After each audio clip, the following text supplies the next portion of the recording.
Olá, amigo enxadrista, amiga enxadrista. Herzog aqui contigo no canal As Soluções Criativas para falar hoje com você sobre personalidades e xadrez.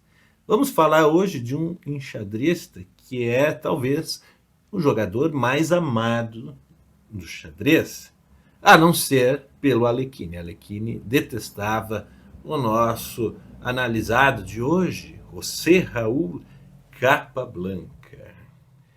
Olha só, dá para supor, né? Porque todo mundo amava ele, né? Olha a simpatia do sujeito aí, uma cara de bebê, né? Vamos nos abster um pouco aí das brincadeiras, né? Mas falar também, ressaltar grandes qualidades que esse jogador possui. Sua data de nascimento, 19 de novembro de 1988, é hoje comemorado nesse dia, o Dia Internacional, né, do Xadrez. Uma homenagem póstuma, né, àquele que foi, talvez, né, o maior talento natural para o jogo do xadrez. Ele foi campeão mundial em 1921, né, permanecendo com esse título até 1927, quando perdeu esse título para o Alekhine. E foi um match que deflagrou, né, o ódio que ambos os jogadores tinham, né, um pelo outro. Ficou uma rivalidade meio pesada, assim, certo? E aqui nós vamos estar vendo hoje o Capablanca, porque ele era um exímio finalista, né?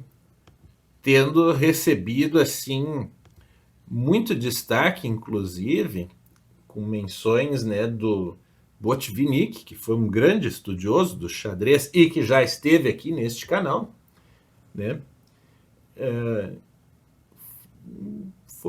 Mereceu desse jogador, né, menção honrosa por entender sobre os bispos, damas e cavalos, né, combinações envolvendo essas peças, né, características da atuação dessas peças aí em momentos decisivos e finais de jogo. Muito bem, então, aqui nós temos o Capablanca de pretas contra Davi Janovski. Veio uma abertura de peão-dama, né? No qual veio essa resposta aí, né, do Capablanca. O computador não gosta, mas o computador, às vezes a gente pode relevar algumas coisas que ele nos diz, né? Janovski vem já para um ataque sobre esse cavalo, e o Capablanca, ele tinha uma situação de jogo, né, que ele fazia assim o xadrez parecer muito simples, né, mas ele se baseava na simplicidade das coisas, né? Então aqui, né, ele realiza agora umas manobras. Aí você vê aqui, né, cavalo não pode recuperar aqui porque deixaria a dama em apuros, né? Ele gostava de manter certas tensões, né?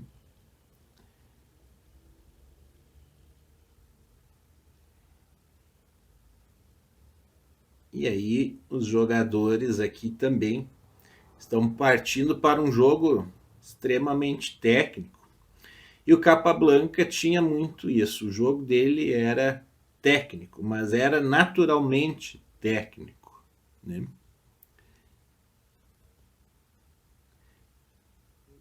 Então, você vê ali a recomendação do computador para capturar a torre.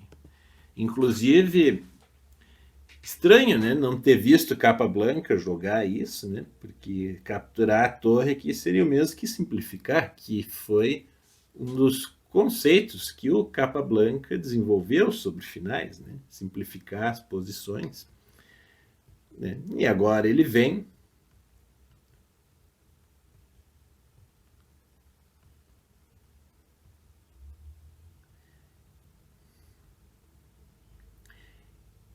e bravamente ele busca resistência, né? 1, 2, 3, 4, 5 peões contra 6. Então ele está com um peão a menos, né?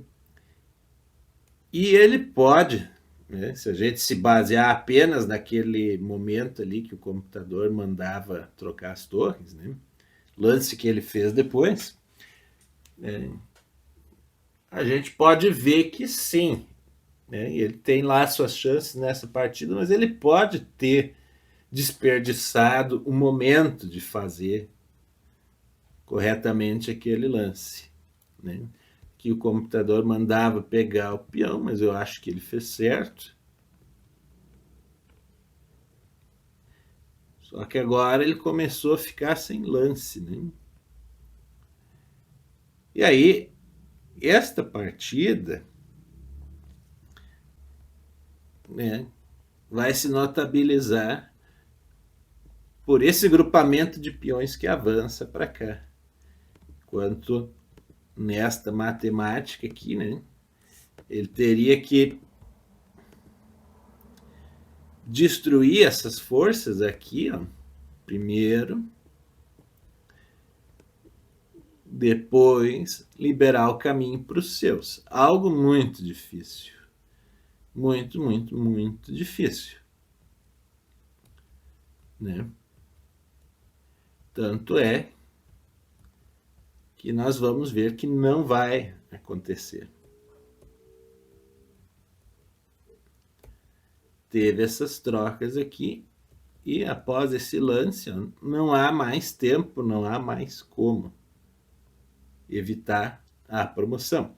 E normalmente era o contrário que acontecia. Capablanca que dominava, né, os seus oponentes nos finais. O que será que aconteceu aqui? Será que foi só a oportunidade que ele perdeu? Por que um jogador como ele desperdiçaria, né, uma oportunidade e perderia uma partida ali pelos próprios conceitos? Às vezes a gente tem um momento, né, de fixação mental. Não é nem porque a gente quer ou porque a gente não quer. A gente começa com uma ideia de jogo, ele pode ficar preso nela. O xadrez, na verdade, ele é uma coisa que se atualiza o tempo todo, é uma coisa viva, certo? Embora a maior parte do tempo seja só um jogo, mas é um jogo que é vivo, que tem a sua malícia, certo? Aí aqui a gente vê o Capablanca de novo, de pretas, né? Você vai ver que parecia ser uma preferência dele, esse sisteminha ali, né? E agora ele abandona ali o sistema para avançar o peão. Foi como se ele entregasse um tempo para o oponente. Então a gente vê que ele tinha um certo nível de preferência a respeito de como fazer as coisas, né? De procedimento. Aqui ele está de pretas contra Norman Whitaker, né? E você vê um jogo mais fechado, ele ataca ali o cavalo, né, numa estrutura que normalmente existe na defesa ninzo-índia, né? Jogou este peão aqui, né, que normalmente é jogado também, mas trabalhou depois com o avanço dele, com a troca daquele bispo para ameaçar esta captura. Nesse contexto, né, em que esse peão não poderá ser defendido. A branca dá um jeito, né? Ele não pode ser defendido diretamente aqui, né? Mas a branca encontrou esse jeito. Mas quando a branca faz isso para defender esse peão, ela já está sobre um domínio, né, da preta aqui, do Capablanca, no caso. Aí agora ele se aproveita dessa mudança ali para colocar a sua peça e ofertou troca de damas, né? Mas a branca não quis. A branca veio com aquela proposta de mate ali, né? E ele retorna aqui para a defesa. Repare que esse peão é sustentado por essas outras duas peças. Então ele tinha muito esse conceito, né, de uma harmonia entre as peças, né, um conceito de funcionalidade, né, tudo operar bem ali, né, sobre o tabuleiro. E você vê que ele criava problemas no território do oponente. Aqui, por exemplo, ó, tem essa diagonal que pode ser explorada, mas que de momento esse peão tranca o caminho. Agora aqui tem esse buraco também. Então ele tinha esse aspecto, né, muito claro no jogo dele. Era um jogador que era muito interessante também por este motivo. Aqui eliminou aquele cavalo, meio com a torre ali. Então você vê que ele é um jogador bastante prático. Nessa altura da partida,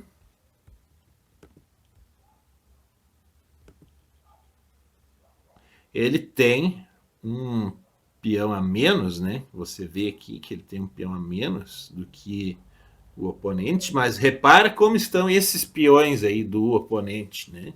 Do Sr. Whittaker. Então a coisa está complicada, já quer trabalhar aqui com uma bateria, uma ameaça, né?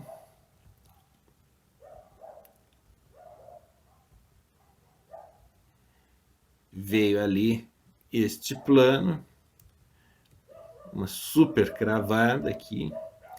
E isso era uma coisa que ele fazia muito bem. Ele tinha essa prerrogativa, né, de defender muito bem as posições dele, de atacar também.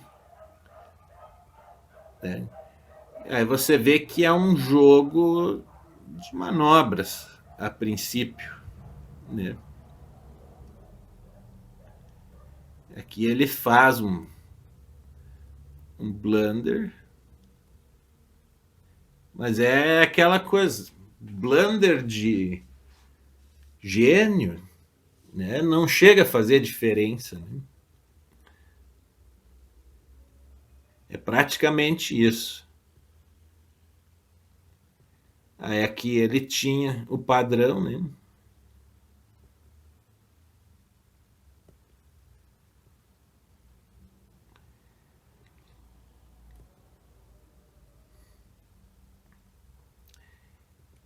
E você vê que era um jogo bastante natural.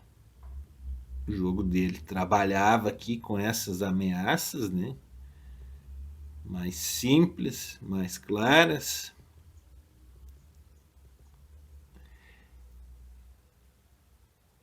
E ele era um cara super atento, ó, aqui, ó. Esta zona ali estava defendido pelo bispo.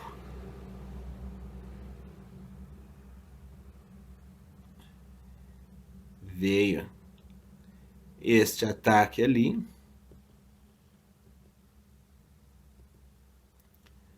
E aos poucos ele vai eliminando as forças do adversário. Até que ele fique sem jogo, né? O adversário.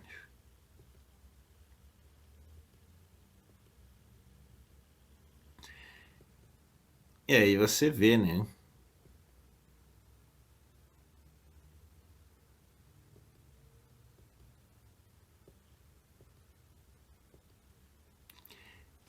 Que agora ele chegou numa situação aqui, ó.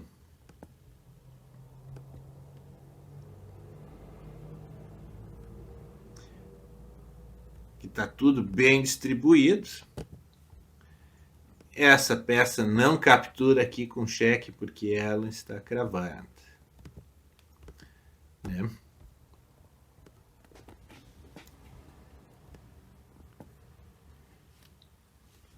É um jogador bastante técnico.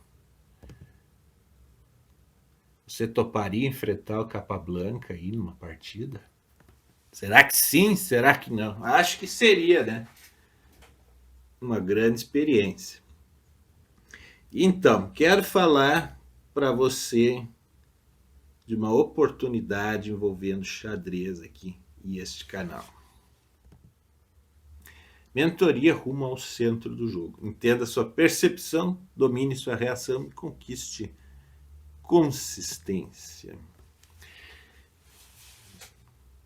O Capablanca, que a gente viu aqui, ele era um jogador que não estudava muito xadrez. Tem umas lendas, né, do match contra o Alekhine, por exemplo, que ele ia para as noitadas que aconteciam ao redor, né, do local, né, onde estava acontecendo a disputa, enquanto o Alekhine virava à noite estudando xadrez para preparar suas variantes, né?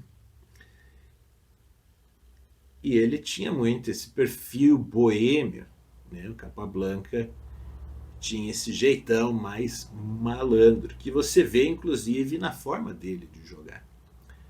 Ele sim sabia realizar cálculos com grande exatidão, mas ele dava a entender assim que não era tão necessário, ao menos para o jogo dele. Por que te falo isso tudo sobre essa figura? Porque isso é um ajuste o qual ele chegou e que servia para o jogo dele, certo? Muitas vezes a gente sente faltar recurso numa partida ou num torneio porque a gente não chegou no nosso ajuste. Essa playlist traz a reflexão sobre a personalidade dos jogadores justamente para a gente pensar nesse aspecto aí. Tem gente que é mais agressiva, então talvez um estilo atacante combine. Não vai dar tão certo assim ficar só esperando, né? Então, como achar esse equilíbrio? Mentoria rumo ao centro do jogo ajuda você a entender as características, né, da sua personalidade ali, como isso pode ser colocado a seu favor, no seu estilo de jogo. Olha só que interessante. Um acompanhamento de 21 dias, né, direcionado, em que a gente trabalha aí para colocar isso tudo em prática. Identifica aí seus principais problemas, aí, suas dificuldades e coloca isso em prática.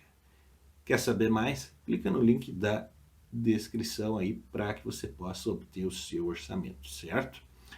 De momento, então, eu te agradeço aqui pela tua companhia para mais esse vídeo aí de xadrez, né? Te agradeço por ter me conhecido hoje, né? Você que descobriu hoje aqui os vídeos desse canal. E faço uma convocação. Mova seus peões e me encontre no próximo.